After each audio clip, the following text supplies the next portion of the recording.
L'histoire des 10 lépreux guéris par Jésus, relatée dans Luc chapitre 17, les versets 11 à 19, offre un récit puissant sur la guérison, la gratitude et la foi.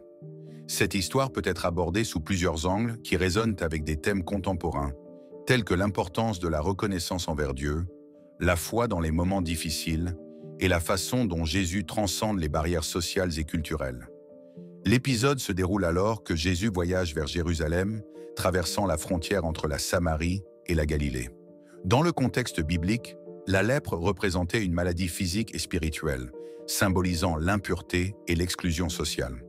Les lépreux étaient souvent rejetés, isolés de la société et contraints de vivre en marge. Ce contexte permet de montrer comment Jésus s'est approché de ceux qui étaient mis à l'écart, révélant ainsi son amour inconditionnel pour les exclus.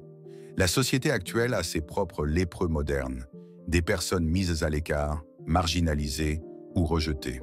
Le message de Jésus à travers cette histoire est que personne n'est trop loin pour recevoir sa grâce.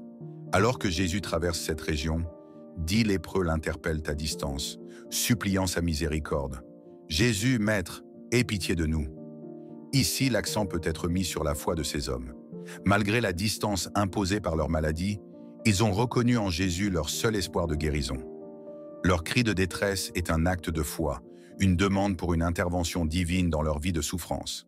Cela invite à réfléchir à nos propres cris de détresse, à nos prières et à notre recherche d'espoir en Jésus, tout comme ces lépreux qui, malgré leurs conditions, ont eu le courage de chercher une solution en Christ. Jésus répond aux lépreux de manière inattendue. « Allez vous montrer aux prêtres ». Ce simple commandement était un acte de foi. Les lépreux devaient partir avant de voir la guérison. Sur le chemin, ils furent tous guéris, témoignant de la puissance de l'obéissance et de la foi en Jésus. Parfois, Dieu nous demande d'agir avant de voir le résultat.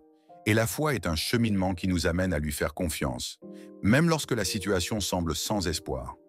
La guérison de ces lépreux illustre la façon dont la foi, combinée à l'obéissance, peut conduire à des miracles dans nos vies. Alors que tous furent guéris, un seul lépreux revint vers Jésus pour rendre gloire à Dieu, se prosternant à ses pieds pour le remercier. Cet homme était un Samaritain, quelqu'un généralement méprisé par les Juifs. Cet acte de gratitude met en lumière l'importance de reconnaître la source de nos bénédictions. Cela amène à se poser une question. Combien de fois recevons-nous des bénédictions sans retourner vers Dieu pour le remercier? Il est important de cultiver un esprit de gratitude envers Dieu pour chaque petite et grande bénédiction dans nos vies, car la reconnaissance approfondit notre relation avec le Seigneur. Jésus, touché par le geste de ce Samaritain, s'étonne de l'absence des 9 autres. Où sont les 9 autres? Ce questionnement de Jésus montre que la reconnaissance est une partie intégrante de la relation avec Dieu. Jésus dit alors aux lépreux, « Lève-toi, ta foi t'a sauvé ». Ce Samaritain a reçu plus qu'une guérison physique, il a expérimenté une transformation spirituelle. L'histoire des 10 lépreux nous rappelle que Dieu est toujours prêt à guérir, transformer et bénir. Pourtant, c'est notre gratitude qui nous permet de développer une plus grande intimité avec lui. Alors, comment réagissons-nous face à ces bienfaits? Sommes-nous comme ce Samaritain qui revient pour exprimer sa reconnaissance? Ou oublions-nous parfois de remercier celui qui nous bénit?